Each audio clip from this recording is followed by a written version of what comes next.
السلام علیکم ورحمۃ اللہ وبرکاتہ۔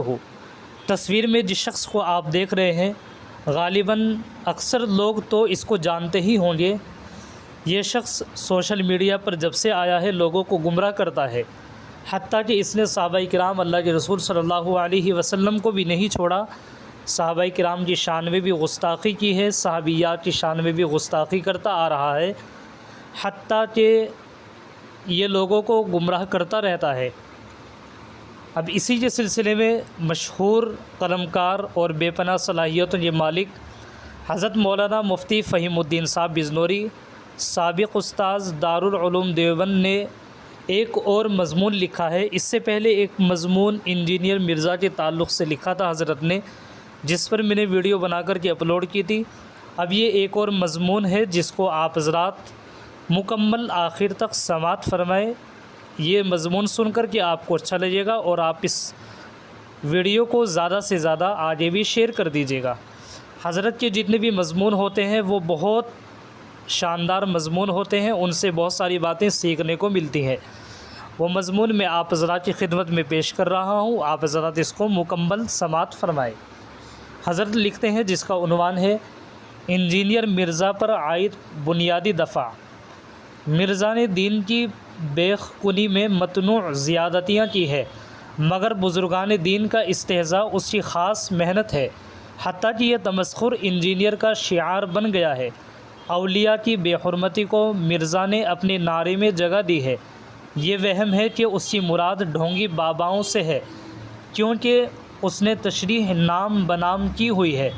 خواجہ اجمیری سے لے کر شیخ عبدالقادر جیلانی جیسے خلاصہ ہائے ولایت کے نام مصرح ہیں۔ پاکستان کا قانون نقض امن اگر اس جسارت پر بھی متحرک نہیں ہوا تو وہ بنانا آئین ہے۔ جن بزرگوں کی نامزد بے حرمتی میں نے اس کی ویڈیوز میں دیکھی ہے، وہ دیوبند اور بریلی کے متفق علیہ رموز دین ہے۔ ان کا سرعام تماشا پاکستان میں لاقانونیت کی سب سے بڑی مثال ہے۔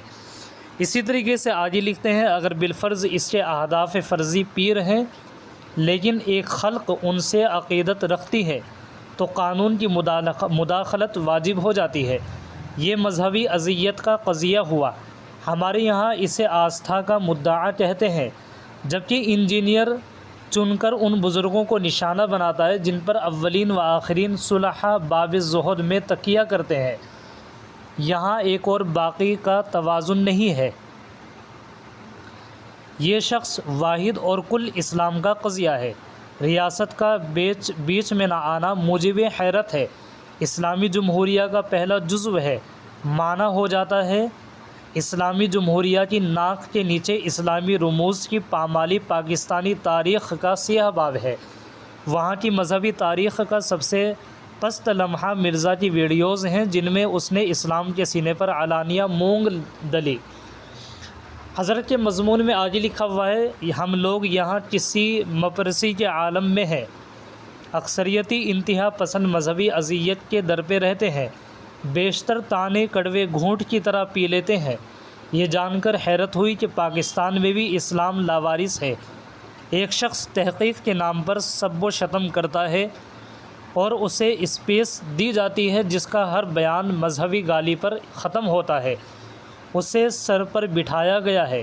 اردو اختتامیہ تک تو ہم گواہ رہتے ہیں، ظالم نے پنجابی تکملہ بھی رکھا ہوا تھا۔ اندازہ ہے کہ وہ ہمارے گاؤں کی ننگی گالی کا متبادل ہوگا۔ یہ افسوسناک اعتراف ہے کہ ناموس رسالت اور حرمت اولیاء کے باب میں ہمارا فریضہ بریلوی ادا کرتے ہیں۔ قانون شکن صرف وہ ہے جس نے اولیاء کو گالی دے کر پاکستان کی ناک کاٹ ڈالی ہے۔ رد عمل کا ہر نقش احسان ہی احسان ہے، ریاست پر بھی اور عوام پر بھی۔ اسی طریقے سے حضرت آگے لکھتے ہیں، یہ مفروضہ ہے کہ ہر اعتراض کا جواب قرطاس و قلم میں محدود ہے۔ حضرت ابن عباس رضی اللہ تعالیٰ عنہ جب قائل نہیں کر سکتے تھے تو سیف علی حرکت میں آئی تھی۔ مجادلہ گزر چکا، اب جواب سیف کی باری ہے۔ ریاست کا فرض ہے کہ وہ اسلامی جمہوریہ کو معنی دے جو شب و روز اسلام میں ڈیمز ڈن کے لیے وقف رہا اور اسلام میں ڈیمز ڈن کا اقراری مجرم ہے، اسے قانون کی تلوار سے ڈیمز کا تجربہ کرائے۔ حضرت نے یہ بہت شاندار مضمون لکھا ہے. آپ سب سے میری گزارش ہے آپ اس کو زیادہ سے زیادہ جتنا زیادہ ہو سکے آگے شیئر کر دیجیے گا، اس لیے کہ حضرت بہت بے پناہ صلاحیتوں کے مالک ہے، ہر اعتبار سے، تقریری اور تحریری صلاحیتوں کے اعتبار سے. اور کمنٹس میں اپنی رائے کا اظہار ضرور کیجیے گا. السلام علیکم ورحمۃ اللہ وبرکاتہ.